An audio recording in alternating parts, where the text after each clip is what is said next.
learning is a two-stage process. And the learning I'm referring to is specifically deliberate learning, language learning, skill learning, learning knowledge of any kind, learning how to navigate the emotional dynamics of a relationship, anything. Two phases. One is active engagement and focus. Much of the trigger for neuroplasticity as a process is engaged by dopamine and norepinephrine and a molecule called acetylcholine, which is liberated from multiple sources. That we always talked about how acetylcholine controls the contraction of muscles, but in the brain, acetylcholine mainly comes from two sets of neurons, one in the brainstem and another in the basal forebrain, and it serves as a kind of a highlighter, marking particular connections or neurons that later stand a chance to become stronger. Let's say I decide I was going to learn conversational French. I would learn some nouns or some verbs. I would focus on this, and the greater degree of focus that I bring, the greater amount of acetylcholine is released at the particular locations in the brain that are involved in enunciating the words and writing the comprehension, multiple spots within the brain.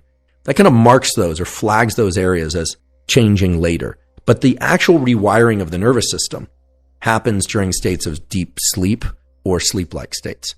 And so so when we say neuroplasticity, the brain's ability to change in response to experience, that's a two-part process. It's a process. It's not an event. We always think about things as events, but in biology, almost everything is a process.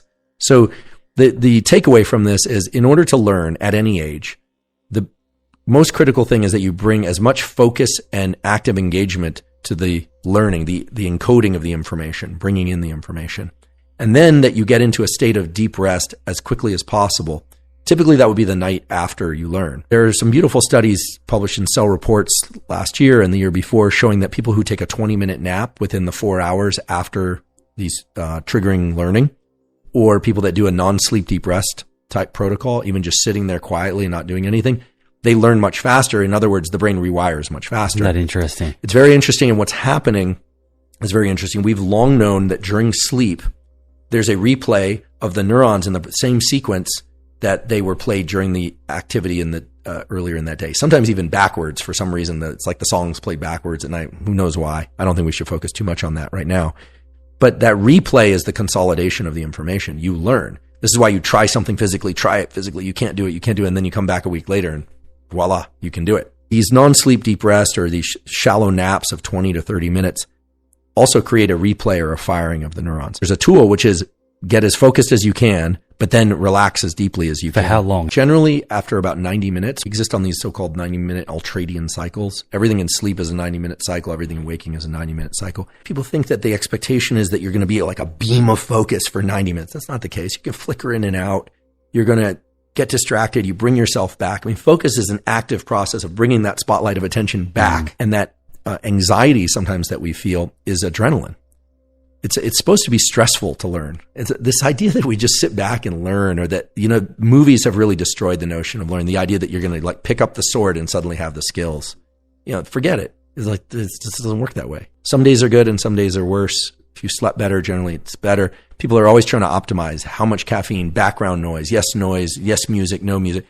You have to tweak things according to your circumstances. But after about 90 minutes, you should really take a break and let your mind go idle somewhat. Ideally, you would take a 20-minute nap or a 30-minute nap or do a non-sleep deep rest protocol within the first hour to 4 hours after that. Sleep that you get that night is going to be the most powerful tool for wiring the nervous system. But there's another thing that you can do, which is that there's a beautiful literature on what's called gap learning effects. And this has been looked at for physical skill learning, for music learning, math, etc., where if every couple of minutes, just randomly during your intense learning or focus, you pause and you just take 10 seconds and do nothing. Just let your brain idle, eyes open or eyes closed, doesn't matter. What happens is your rates of learning actually increase. And the reason is, now they've done neuroimaging on this, really excellent studies published in great journals, show that during those little gaps that you're taking, there's a replay of the neurons very fast at something like 10 or 20x the speed that normally they would be rehearsing it. So you're getting more repetitions by stopping every once in a while. Now, and how many of these to insert? And it should be random. Just every once in a while you're writing or trying to do something, you just pause and do nothing. And I think that the science on this dates back about 20 years, but it's only now that there's enough of what I call a kind of center of mass around these studies that really point to the fact that gap learning effects are really strong. So It's focus, rest, focus, rest, focus, rest. And that can be done on the micro level, like within that 90-minute block. Let's just make up a number for fun so people have something to anchor to. If you're going to sit down and do an hour of work, let's say for every 60 minutes of focus or learning that you try and do, introduce 30 gaps of 10 seconds at random and truly at random, not on a regular interval. And then sometime later that day, if you can, do an NSDR, non-sleep deep rest. And if you can't, okay, no big deal. You won't learn as fast, but you'll still learn, provided that you get into deep sleep that night. And let's say you have a lousy night's sleep. You'll still learn, but you won't learn as well. And maybe the next night you stand a chance of encoding that information. So neuroplasticity involves a very strong trigger, and then deep relaxation is when the actual rewiring occurs. When you think about the tools that people use to enhance focus, Ritalin, Adderall, L-tyrosine, excessive amounts of caffeine, nicotine, those all help with the trigger part, but they don't help with the relaxation part. And so a lot of people don't learn. They just get really good at doing, but they don't actually learn. So very effective people, regardless of workplace or activity, sport or cognitive work or otherwise, perform very well because they're very good at regulating the seesaw of focus, relax, focus, relax. And in the long term, it also is very health enhancing as opposed to health depleting. I mean, I know a dozen or more people who have done very, very well in business or academia who are a mess. They're physically a mess. They're emotionally a mess. They're mentally a mess. Their relationships are a mess. People that I, consider successful are people that are very successful in multiple domains of life. And that almost always correlates with an ability to engage and disengage, deliberately engage and deliberately disengage. It's a fact that in order to get good at anything, unless you're just an absolute talent, you need to apply yourself and work hard, and sometimes work longer and harder than you feel like working or is healthy for yourself. I mean, that's a reality. But sleep is important for learning and a number of other aspects of health.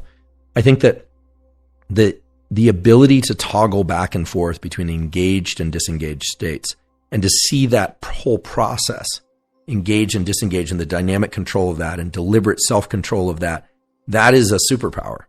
And we tend to only look at one side of the equation, the leaning in. The way I like to think of it isn't so much as a seesaw is you can either be back on your heels, flat-footed, or forward center of mass. Forward center of mass is great, but it's energetically demanding. And you need to learn how to come up to just, flat-footed every once in a while. Now, when you're back on your heels, that's a sign that likely you were doing too much time forward center of mass. No one wants to talk about this, but people who grind rarely succeed and then just take off and do something else.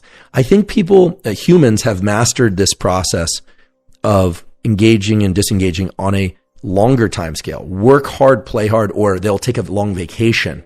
But what I'm talking about doing this is across the day. I'm talking about regulating your nervous system within the unit of the day, or even within the unit of the morning, or within the unit of the afternoon. And I think that that's a much more useful time bin to conceptualize this. Because the idea that you're going to, sell the company or launch the thing and then you'll rest. Okay, but you can be so much more effective if you know how to dynamically control your nervous system in real time. And great athletes know how to do this. Great musicians know how to do this. Even within the playing of a piece of music or within a race, they know how to reserve energy so that then they can kick at the end. Forward center of mass can be done, if you wanted, through drinking caffeine. The main way to do it is to get in that kind of inspired and motivated pursuit. But then physiological size, non-sleep deep rest, all of that is very useful. But the foundation of that whole process, there's a third layer, which is sleep. When you're well rested, you're able to engage this forward center of mass, flat-footed thing at will much more easily. When sleep suffers, everything suffers. You want to always start with sleep. Great sleep makes everything better.